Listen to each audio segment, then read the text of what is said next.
Alain, propos d'un Normand. L'anneau dans le nez. L'anneau dans le nez fut sans doute un signe de servitude, comme il est encore pour les taureaux.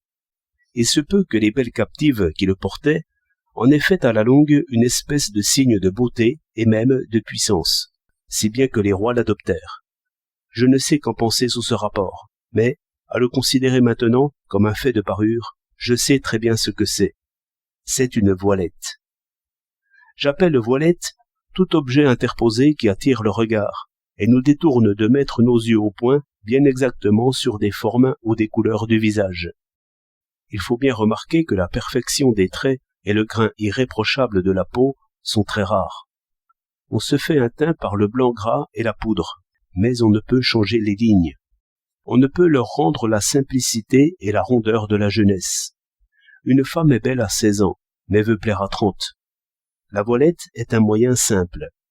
Tout décor, tout dessin considéré derrière un grillage ou un filet, prend du style. Simplement, en clignant des yeux, comme savent faire les peintres, vous simplifiez un paysage. Vous le nettoyez des détails inutiles, qui brisent la ligne. Vous lui ôtez ses rides. La voilette produit le même effet. Pourquoi ? Parce que l'œil s'arrête au dessin ferme et cru de la voilette, surtout à pois, et le visage est comme estompé, lointain, adouci. Observez bien cet effet. On l'emploie aussi au théâtre, pour adoucir un décor brutal ou bien des poses plastiques dont le détail serait choquant. Les perles et les diamants produisent un effet du même genre. Ce n'est pas seulement vanité, comme vous voulez croire, c'est coquetterie. Ces parures brillantes avivent le teint parce qu'elles détournent un regard trop curieux qui verrait trop bien le grain de la peau et les rides. Et pendant d'oreilles, scintillant et mobile, protège une partie de la peau qui accuse trop l'âge, et j'arrive à l'anneau dans le nez.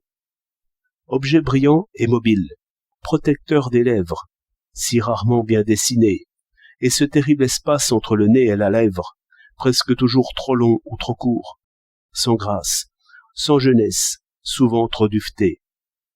On n'y pensera point. On sera amené à dire, comme on dit déjà, et sans savoir pourquoi, que cela ne sied pas si mal, et donne un air jeune et mutin. Et, surtout, quand après l'avoir mis on l'enlèvera, il manquera quelque chose. Le petit museau sera trop nu, trop dur, trop marqué. Au reste, cela serait hué dans les rues, mais aucun des détails de la parure aristocratique ne serait supporté par le peuple. Les grands décolletés n'entreraient point dans un bal de campagne, ni de guinguette. J'ai vu récemment une femme en robe noire assez collante, et un peu ouverte sur la jambe, et qui allait à pied vers 4 heures dans une rue assez encombrée. Ce fut une rumeur de blâme incroyable. Tout le monde s'y mettait. La femme monta en voiture et s'enfuit. Il est bien remarquable que dans le monde des travailleurs, où les sentiments et les plaisirs sont si libres, l'impudeur n'est point du tout reçue.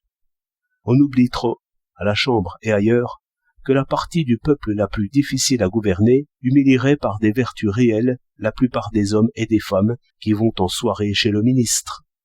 Et c'est un étrange prêcheur de grands sentiments, si l'on y pense, qu'un vaudevilliste devenu académicien. Mais cet autre anneau dans le nez est assez ancien. On ne le remarque plus. 2 septembre 1913.